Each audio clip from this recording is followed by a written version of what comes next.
Eh bien bonjour à tous ces amis, on se retrouve pour une vidéo spéciale. Hier, comme vous le savez tous ces amis, il y a eu donc Thomas Tuchel, nouveau coach du Paris Saint-Germain, qui a été présenté officiellement donc en direct sur Beansport, sur la chaîne YouTube également du PSG. Vous pouvez revoir la conférence de presse d'ailleurs sur le site Culture PSG. Ils remettent le lien sur la conférence de Tuchel pour la revoir en intégralité. Donc je me suis dit, il est important pour nous de faire un petit débrief de cette conférence de presse de notre nouveau coach. Voilà. Ensuite, à la fin, une fois que ça sera fini, je vais essayer de faire le plus vite possible pour pas que ça fasse une vidéo trop longue. Je prendrai aussi une petite minute pour expliquer un petit message aux gens qui me suivent. Voilà les amis. Écoutez, premièrement, Tuchel est notre nouveau coach. Donc dans cette conférence de presse qui a commencé avec un discours d'Al Khelaifi et qui a commencé vers le coup de 19h05, Tuchel a d'abord parlé de comment améliorer l'équipe, ses priorités par rapport à l'équipe. Et j'ai cité donc les phrases ou les bouts de phrases les plus importantes. On ne va pas faire toute la conférence. Tuchel a d'abord dit que la clé de la réussite, la clé du succès, il y a trois choses. Il a dit une structuration, l'esprit d'équipe et le travail au quotidien, tous les jours. Il a aussi dit qu'il faut d'abord créer une structure et un état d'esprit avant des grosses manœuvres. Donc les grosses manœuvres, je pense, par rapport à ce qu'il va voir par rapport à l'équipe, etc. Les changements des dispositifs, etc. Créer, par rapport à l'atmosphère, il a dit créer un état d'esprit quand les joueurs comprendront qu'il faudra être dans le même état d'esprit contre les petites équipes et également les grandes équipes dans les grands rendez-vous. Il est trop tôt pour savoir si on est prêt à atteindre nos objectifs. Donc qu'est-ce qu'on a à retenir de ces premières phrases de Tuchel? C'est que, premièrement, il demande un état d'esprit à l'équipe, une structure, un respect et le travail. Voilà. Il ne faut pas se leurrer les amis, il a dû certainement voir les matchs du PSG cette saison, notamment les gros matchs retour contre le Real Madrid, etc. Il est au courant de la remontada qu'on a pris il y a 2 ans.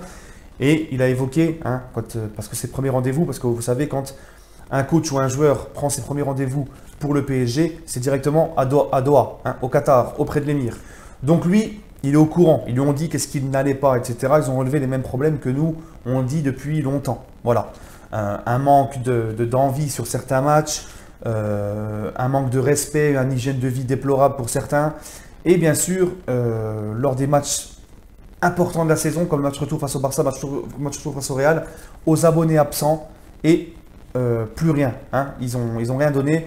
Donc je pense que c'est là-dessus qu'il veut repartir. Il veut créer une dynamique, un état d'esprit guerrier pour les joueurs. Et une fois qu'ils auront compris ça, il passera peut-être à l'étape supérieure. Pour lui, déjà, c'est de montrer aux joueurs l'importance du club, l'importance de la gagne et aussi le respect de l'institution, etc. C'est ce qu'il veut avant tout, d'après ce qu'il dit, c'est ce qu'il veut avant tout apporter à l'équipe et qui ait le même état d'esprit, aussi bien pour les petits matchs de coupe, comme il a dit, que pour les gros rendez-vous européens.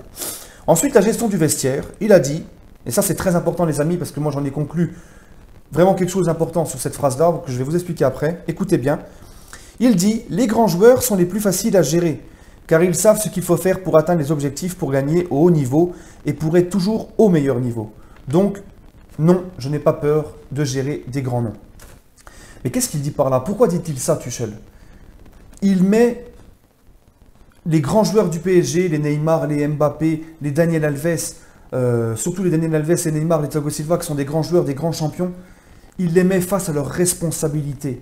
Il leur dit, j'ai pas de souci à avoir avec ça, puisque un grand champion et un grand joueur sait ce qu'il faut faire pour gagner. C'est-à-dire, il sait ce qu'il faut comme hygiène de vie, il sait ce qu'il faut comme investissement, il sait ce qu'il faut comme respect envers son club et envers l'institution.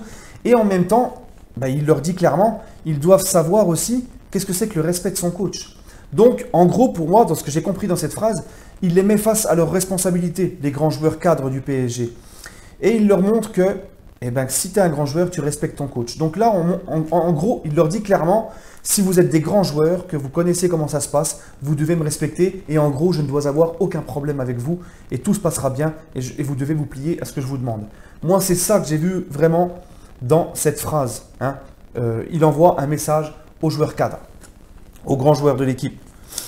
Et il a parlé de Neymar également. Il a dit: j'ai rencontré Neymar dimanche dernier. C'était un très bon rendez-vous, très positif. C'est un artiste, un grand joueur, un des meilleurs du monde. Il n'a pas besoin d'un traitement spécial. Si on trouve une structure autour de lui pour qu'il puisse exprimer son talent, ce sera un joueur clé pour gagner nos matchs. Il est quelqu'un de sympathique, de très gai. Il est venu vers moi, les yeux dans les yeux, avec un tableau, et on a commencé à parler tactique tous les deux. Et il m'a souri, et c'est ce qui m'a montré un grand respect, et c'est le plus important pour moi. Donc, en gros, si on comprend bien, c'est ce que j'ai dit dans plusieurs fois dans mes directs, si on comprend c'est ce qu'il dit, il veut bâtir une équipe autour de Neymar. Il veut que le jeu soit autour de Neymar, et c'est normal, quand tu as le troisième meilleur joueur du monde dans ton équipe, le Real fait pareil avec Ronaldo, le Barça fait pareil avec Messi. C'est exactement ça. Et aussi, qu'est-ce qu'on doit comprendre dans tout ce qu'il dit? C'est que Neymar sera parisien l'été prochain. Et ça, je me tue aussi à le dire, contrairement à tous les ragots de journaux pour faire du buzz, Neymar sera parisien l'année prochaine. Ensuite, il parle tactique. Il dit: je veux aider l'équipe avec des ajustements, c'est-à-dire, il dit, parfois ça va pas bien dans un match, je peux ajuster avec des remplacements, etc. L'équipe doit travailler ensemble. Voilà, il remet encore une couche, l'esprit d'équipe, la dynamique, etc. Les grands joueurs doivent comprendre qu'entre deux postes, il n'y a pas une grande différence. Alors ça, je pense, mes amis, sincèrement, après on ne sait pas ce qu'il y a dans la tête de Tuchel, mais je pense que ça, les amis, c'est un message clair et net à Rabiot, par exemple, qui veut absolument jouer relayeur et qui ne veut pas jouer 6. Et à cause de ça, il perd sa place en équipe de France. Car si Rabiot, parce que Rabiot, Deschamps l'a jugé en tant que relayeur en équipe de France. Si Rabiot aurait voulu jouer 6, je pense qu'il serait devenu devant Nzonzi, parce qu'il est monstrueux à ce poste. Ça aurait été lui et Kanté, pardon.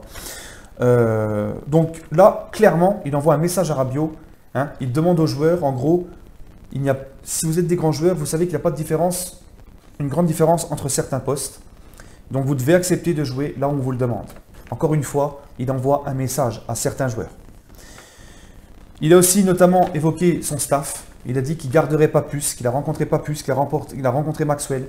Il va garder Papus Camara et ramener son équipe qu'il connaît afin de bien pouvoir préparer cette saison avec le PSG. C'est normal, il est obligé de travailler aussi avec les gens qu'il connaît depuis des années, depuis ses débuts. Et on lui a posé aussi la question, et ça j'ai beaucoup aimé les amis, il dit: vous qui êtes un admirateur hors norme de Guardiola, est-ce que vous voulez faire du PSG le Manchester City français? Et là la réponse de Tuchel, elle est magnifique. Il a répondu: non, nous sommes Paris, nous ne sommes pas Manchester City. Il a dit: malgré tout le respect que je dois à Guardiola, oui c'est mon exemple, mais Paris doit jouer comme Paris. Chacun a sa propre identité. Et il a raison, Paris joue dans la cour des grands, Paris veut rivaliser avec les grands, il faut qu'ils aient leur style de jeu à eux, leur identité à eux. Voilà, on ne doit pas dire, c'est les petits clubs qui veulent prendre exemple sur les plus gros. Mais le PSG, non, il faut qu'il ait son propre style de jeu, depuis même son centre de formation. Mettre des bases dans son jeu, dans sa philosophie de jeu. Même ça, il faut l'instaurer chez les jeunes au centre de formation. C'est un travail, pas que sur l'équipe première, mais sur toute une équipe, sur toutes les générations. On le voit à Barça, ils ont une philosophie de jeu qui leur est propre depuis le centre de formation, etc. Les clubs italiens, pareil, avec le catenaccio, la contre-attaque, voilà. Donc en gros, c'est très bien. Il dit non, nous on est Paris, on n'est pas Manchester City. Et en plus, le PSG veut gagner la Ligue des Champions. Il ne peut pas prendre exemple sur une équipe qui est un peu comme elle, c'est-à-dire qui échoue avec beaucoup de millions injectés, et qui échoue et qui n'a jamais été en finale de Ligue des Champions. Donc non, on ne peut pas prendre exemple sur City. Pour le mercato, il a dit: je veux essayer de faire grandir aussi les jeunes du PSG. Il y a beaucoup de talent dans cette équipe du PSG au centre de formation à faire grandir. Il a dit: je ne connais pas encore l'équipe, je vais voir les joueurs qui ils sont, comment ils sont, et on verra après qu'est-ce qu'il y a à recruter pour réajuster cette équipe et voir comment pouvoir l'améliorer. Donc il demande déjà à connaître l'équipe, etc. Mais bon, ça, il va travailler avec Enrique. Et vous inquiétez pas, il va bouffer de la vidéo pendant je ne sais pas combien de temps. Il va voir ce qui ne va pas et il va pouvoir tranquillement dire ce qu'il veut comme renfort. Il est déjà au courant qu'il nous faut au moins un 6 et un latéral gauche. Et puis pour Buffon, il s'est exprimé aussi, Nasser Al-Khelaifi. Voilà, ils se sont exprimés. Al-Khelaifi n'a pas démenti. Tuchel non plus, sauf que Tuchel a dit: ben voilà, moi, Pour moi, il a passé 17 ans à la Juventus, il faut déjà que je me mette dans la tête qu'il ne sera plus joueur de la Juve. Hein. On voit déjà le respect qu'il a pour ce garçon, le respect qu'il a pour la Juve aussi. Et il dit qu'avoir un tel joueur dans son effectif, ça peut être qu'un plus hein, au niveau du leadership, au niveau de la classe, de l'expérience, etc., etc. Ensuite, voilà. Voilà ce qu'on peut retenir de Tuchel. Et il a dit aussi, voilà, un truc très important que j'ai souligné souvent aussi, que j'ai souligné dans ma vidéo, qui est Thomas Tuchel. Rappelez-vous, quand je vous ai dit, je vous avais dit que Tuchel, ouais, je dis Tuchel parce que voilà, on prononce les deux hein, à la française ou à l'allemand, voilà. Que Tuchel était un adepte du jeu de possession et toujours l'attaque, l'attaque, l'attaque.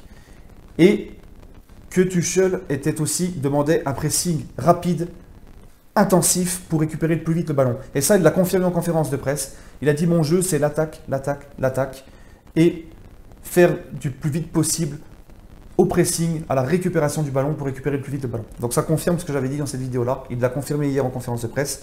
Bref les amis, c'est fini pour ce sujet-là. Je vais juste prendre, je vois que ça fait déjà la vidéo presque 11 minutes. Je vais juste prendre une petite minute pour vous expliquer. Il y a certains de mes abonnés qui me reprochent des choses, comme quoi par exemple, je demande toujours au début de vidéo de vous liker, de liker la vidéo. Il faut savoir que moi les likes, ça m'apporte plus de vues. Plus j'ai de likes, plus YouTube va mettre en suggestion ma vidéo, etc. Plus en visibilité, donc ça me rend service, c'est pour ça que je vous le demande à chaque fois, c'est pas pour vous embêter. En plus, ça prend 30 secondes, c'est pas comme si ça prenait 5 minutes. D'autres qui m'ont dit, je me désabonne parce que t'as chambré l'OM, t'as pas été objectif, t'as chambré l'OM contre l'Atlético. Alors il faut savoir que tous les youtubeurs que je connais qui sont pour le PSG l'ont fait. Les Marseillais le font quand on perd. C'est de bonne guerre. Hein. J'estime que j'insulte personne. Quand je fais ça, je chambre. C'est le but de la rivalité, c'est le but du jeu. Hein. Donc voilà. Et aussi on m'a dit que parfois, dans ma façon de m'exprimer, des fois il y avait des gens qui disaient que j'étais insupportable parce que je disais trop souvent ou je ne sais quoi. Bon, les amis, on est tous comme on est. C'est ma façon de parler, je ne vais pas changer pour faire plaisir à 2-3 personnes. C'est pareil pour mes vidéos. Celui qui est content du contenu, celui qui aime ce que je fais, il s'abonne. Et celui que ça ne lui plaît pas, il ne s'abonne pas. Moi, je veux être clair, je ne peux pas changer par rapport à ce que chaque abonné aime. Voilà, vous aimez le contenu, il y a des choses, c'est forcément 2-3 petits détails des fois qui ne vont pas vous plaire, ou 1 ou 2 vidéos qui ne vont pas vous plaire forcément. On ne peut pas plaire à tout le monde et en tout temps et tout lieu. Voilà. Donc, si ma vidéo ne vous plaît pas, vous ne la regardez pas.